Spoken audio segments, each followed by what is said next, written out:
Everyone to the Ohio Fly Tying Guild. This will be the third session. I'm Gary Begley. Thanks so much for showing up. Special thanks to the tyers that are here with me live. And if any of you would want to join in live and you don't have the link to get there, send me an email and I'll get the information to you. Email is Ohio Fly Tying Guild at gmail.com. Tying is spelled Tying. So that said, I'm going to go ahead and get started with what I've got planned. I've got I've changed the process of tying a fly and a couple of things before. I'm going to share two alternative methods to tie off materials. If you're still using that method that probably all of us were taught to begin with, you might want to check in, stay around and check those out. And I've got an alternative method when tying on a soft hackle collar, and a couple of different methods to make a peacock body more durable. So that said, I'll go ahead and ask everyone to follow me over to the vise and we'll get started. So I had to have just a standard dry fly. And I was going to use some peacock herl to show a couple alternative tie-off methods.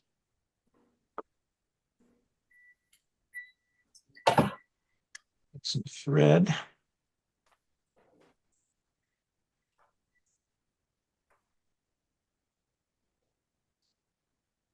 I'll be using Peacock for the for the fly, so I'll just go ahead and utilize it for the demonstration. And the thread counterclockwise.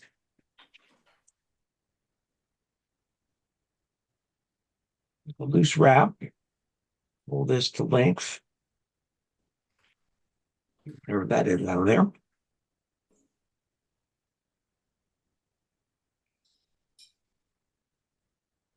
Whenever you wrap several strands of peacock, a lot of times it will start spreading out on you.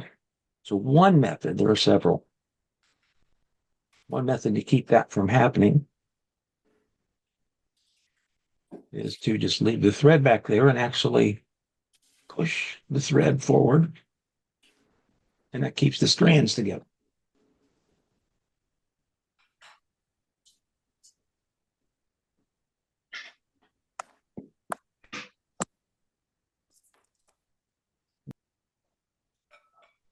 Standard method to tie off, pick up the bobbin and hang it over. I call it the throw over method. We don't really throw it over, but I had to call it something. I'm going to show you an alternative to that. That's always seemed a little awkward to me. And that we've all got a material hand that we hold the material on with. We've all got a bobbin hand that would keep our bobbin end. So when I do this, tie it off, that's backwards right there. Got my material hand in my bobbin hand and my bobbin in the materials hand. So what I'd like to do, there's one of the methods. I'm just going to take the material and pull it over in front of the thread, get my material back in my material hand, get my bobbin back in my bobbin hand, and take a turn with the thread. Just a simple turn. Instead of switching hands and throwing it over, I can just take two normal turns and it's tied off. That works well. I do want to show you a way that is, at least in my opinion, more durable. The last turn of material, I'm going to go in front of the thread.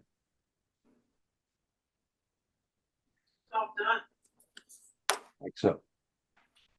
Then I'm going to take just a normal turn, actually going slightly forward, and then I'm going to take another turn back behind. So what I've actually done is crisscrossed the material. That first wrap, one direction, the second wrap went the other. So the second wrap is actually binding down the material and the first wrap. So I believe that is probably the most durable method.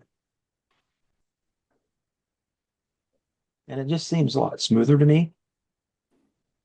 Not having to stop, switch hands, and move the material, move the bobbin over top of the hook.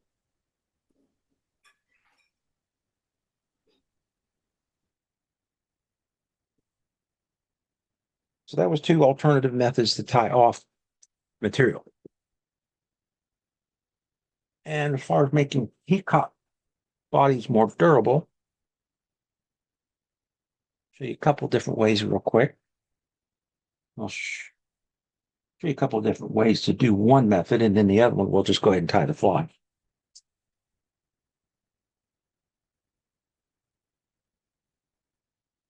Get some thread back on.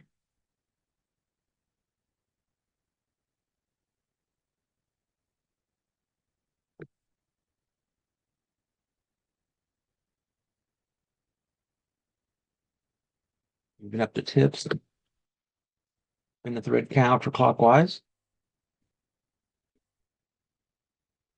Also lengths. You don't have to cut anything off.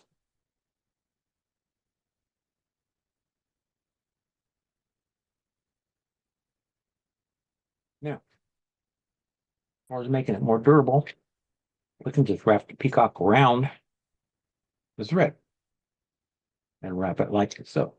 After all the way up the body. And if you do have a rotary vise,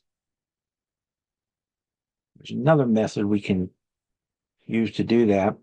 I'm going to put the peacock and the thread together. I'm going to turn my vise. You won't see my left hand, it's off camera. And I'm going to follow along with the peacock and the thread, and I'm not going to let it wrap around the hook yet.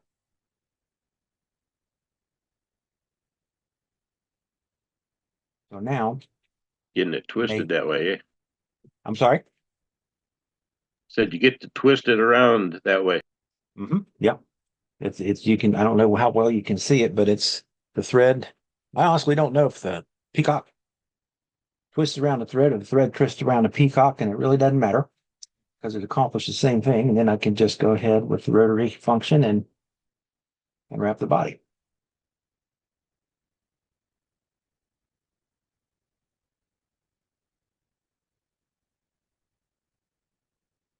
Get this wrapped, unwrapped. Last turn in front of the thread. I'm up this way. I'm up the opposite way. Got my crisscross. Yeah, I like to take two turns in front. I call them securing wraps. It's not just a wrap on the hook, it's back into the material. It's actually putting some pressure toward the rear of the hook onto the material and the previous thread wraps.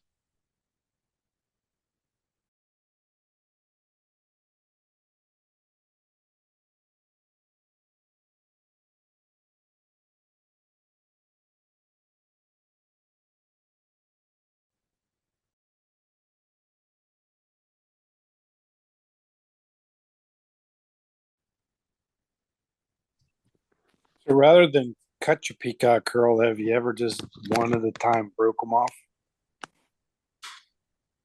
You can do that, certainly. I like to cut them, just my personal preference. But yeah, you can just, when the peacock's there, you can just pull tension on the thread and just snap it back off. It's a personal preference as far as I'm concerned. All right. So we'll tie a fly.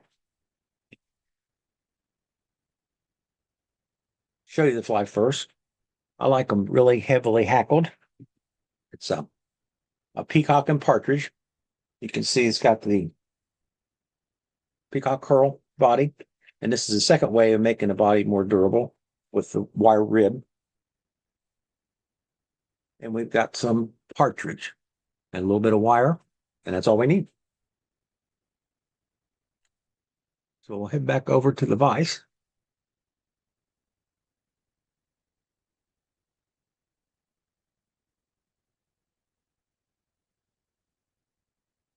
Brush hook.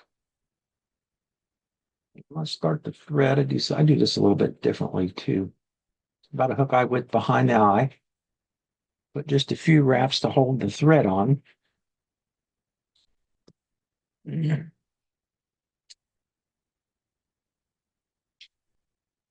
got a piece of wire. I didn't mention the hook. Just, you could actually tie this on a dry fly hook. You could tie it on a nymph hook, which would be a little heavier.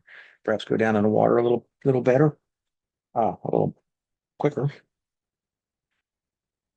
You could put weight underneath it. It's pretty wide open as to exactly how you want to do it, depending on how you want to fish it. I'm going to put this wire underneath the hook shank. I've done this before, and people say, well, Gary, you didn't run a thread base. Actually, I am right now, as far as I'm concerned. I just incorporated the wire into my thread base, and that's not going to go anywhere.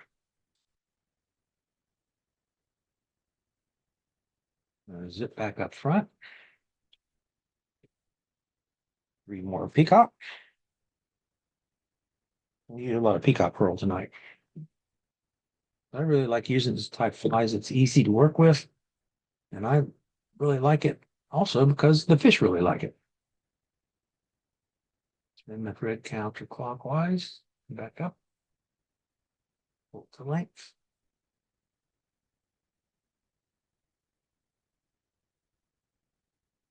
And notice you always start putting the herl in from the high end of the hook. Is there a reason for that? Just to get the bulk of the fly or what? You could tie it in. You could tie it in back here. I like not having to trim anything off. Just thinks I think it makes it more efficient because I could certainly put it there and tie it down. Then I'm going to have some excess up front to cut off. At least the way I do it. And not going to worry about pushing the thread forward. I'm just going to go ahead and run the body material. We do have the wire to strengthen it this time.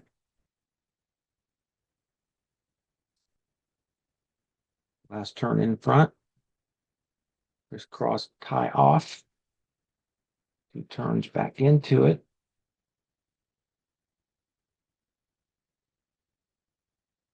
And let's try to snap it off. Yeah. Like Tom had mentioned, all you have to do is just snap those off. Sometimes I'll end up a little stub like that.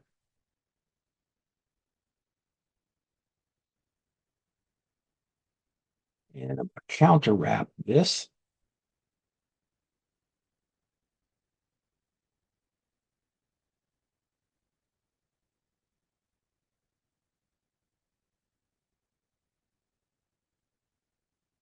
Wire's easy to tie off. It pretty much stays where you want it.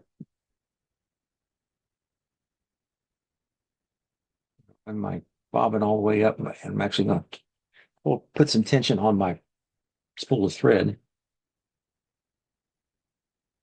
Hold it up solid. Helicopter that off, get myself a little bit of a thread base for my soft tackle. And I got my Partridge over here, and I'm just going to grab one of the little gray ones over around the neck area. All I've done is got rid of some of the fluff back here. I put my hackle pliers on and pull this back. Stroke these fibers rearward. And the way I have tied this way before, but I'm going to show you an alternative. Most of the tires that will tie a soft hackle will cut this and leave just a very small triangle, tie it in, which of course works. When I first started tying it this way, I was really having problems with it pulling out. And everyone leaves all these barbs on. So when you wrap and you get to the end, and you want to tie this hackle off, you've got all these remaining barbs up top that get in the way, get in my way anyway. So I'll show you what I've developed, partially discovered and partially developed this technique. I've got one already prepared. I'll leave a much longer triangle, and I've taken a lot of those barbs off. We're only going to wrap like 1.5, maybe 2 turns. So we don't need a lot of barbs going up through there. So I'm going to stroke these back. We're going to counterclockwise twist.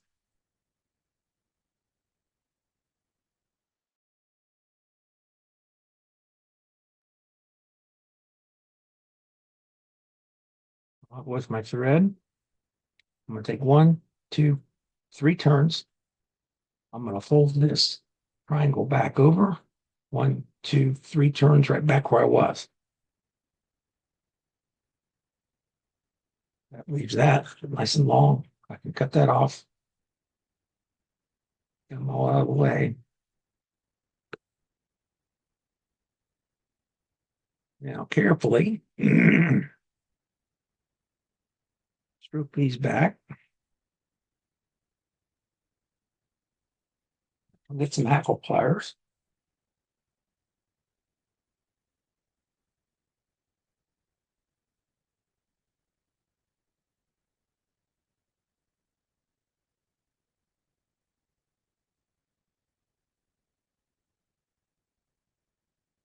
The time and get things where they want to, where they should go, where I want them to go, I should say.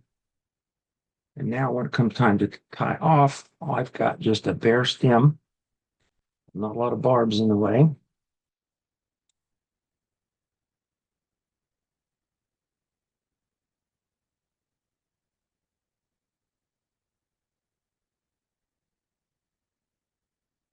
That up so I don't, so I have less of a chance of cutting the thread off.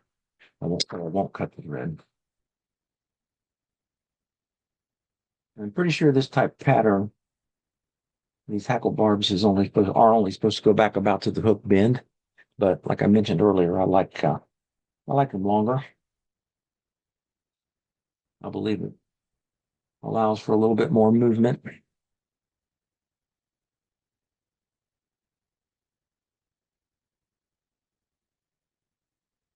Let's finish up front.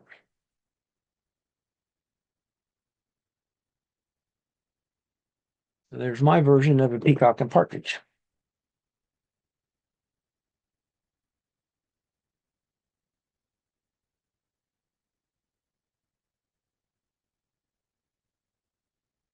Now, I have seen these patterns tied where people will put a little ball of dubbing behind the hackle before they twist the hackle on. And I suppose you could use a bead there if you want. Be a little more, get it down into the water column a little quicker.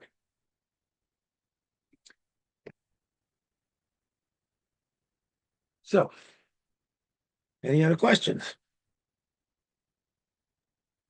I like the way you cut down that partridge feather. That's great. It's never occurred to me all these years. I like I your started- alternate style message. Oh, yeah. Well, thanks.